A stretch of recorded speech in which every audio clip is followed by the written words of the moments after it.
Para maiba naman, gumawa tayo ng yema frosting na gagamitin natin sa ating mini donut. At syempre, hindi lang yema ang nagawa natin, kundi gumawa rin tayo ng ube at may available dito sa akin. After ko nga gumawa ng mga sauce natin, ay dali-dali na tayong gumawa ng ating butter mixture. At dahil nga hindi naman ginagamit ang egg white sa paggawa ng yema frosting, isama na natin dito sa ating butter mixture. Pagkalagay nga natin ng mga ingredients, ilalagay natin tong bakal na to at ito ang magsisilbing pangkalog natin sa ating butter mixture. Kaya naman ito for the shake ang motherhood. Nung una nga nag-e-enjoy pa ako, pero habang tumatagal ay may pangangalay din pala ito, masakit din sa kilikili. Shake to the left and shake to the right nga ang ginawa na dyan ni motherhood matapos lang Diyos ko day. At nung na-mix na nga natin at okay na ito, pinirihit na natin ang ating donut maker at lalagyan na natin siya ng oil. 1 week nga rin ako hindi nakapagtinda at ngayon lang talaga ako nakapamili ng ating ingredients. Diyos ko day. Busy rin kasi si Papa Bernard at hindi tayo masamahan. Ayoko naman mag-commute mag-isa at ako'y tinatamad. Char. Mahirap din kasing mag-commute sa panahon ngayon dahil may SM na nga dito sa amin. Laging matraffic. Kaya naman, ngayon na lang ulit ako nakapag-alok ng mini donut at ngayon lang talaga tayo nagkaroon ng ingredients. Pasensya na po. Tamad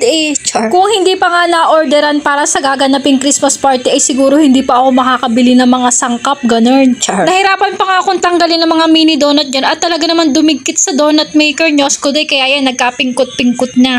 Namiss ata nila isa.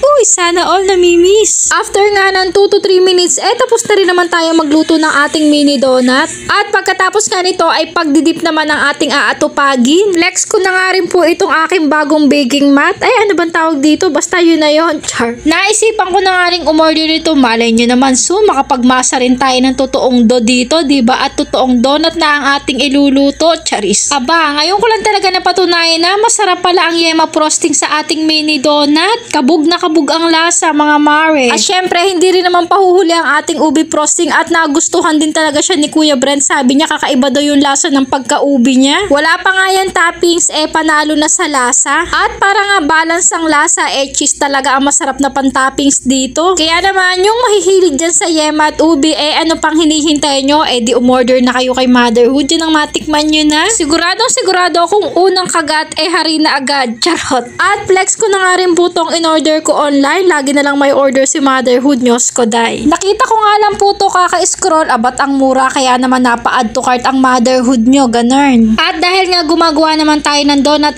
magagamit natin to para naman maging maganda at presentable ang ating donut. Sa halagang 82 pesos may pagarni na ang motherhood nyo. O diba, umaasenso? Char. Malamang sa malamang ito yung may handaan dito sa aming bahay nakatayo ito't sa lamesa at may sabit na donut.